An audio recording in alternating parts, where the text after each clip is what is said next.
moving to LA. Now, you were in Atlanta when you were with Scrappy and So So Def, Jermaine Dupri. You were in Atlanta very heavily. Yeah. And then you moved to LA. Yeah. And been turning up and gaining bigger and bigger steps in the music industry. Yeah. Why the move to LA?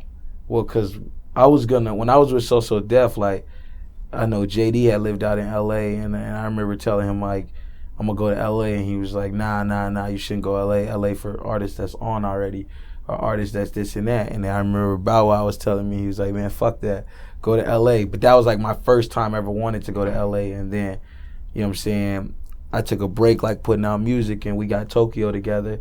And like, as his shit started growing, like, we check analytics and like where the sales are coming from and where the plays are coming from, and we saw LA was his strongest market, and Houston was my strongest market at the time. So when we did the Made in Murder tape together, like, the LA just went crazy for it, and like, even to this day, the Uber record got the most spins, the most plays out of LA.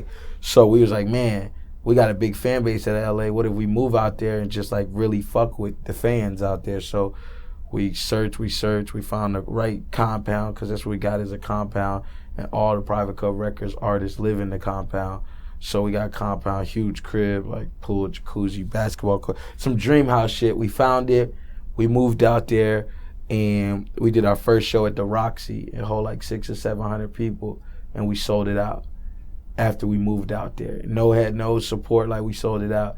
And then 2 weeks ago, we sold out the Nokia Theater, and that's like 2,300 people, and we sold that out with no openers on it. So I feel like LA was a great move, like, because we looked at the analytics. Maybe if it would have said New York, we would have moved to New York and just fucked with them. Like, and I knew the kids. It was the kids, the youth. So, you know, when you're in LA, you could be on Fairfax or Melrose or just in West LA. You could be anywhere, and they just like, shit, we be in Riverside, which is out of LA, and we be at the mall or something, and they be kids coming up to us like, yo, private club, could we take a picture and shit? Like, don't y'all live out here?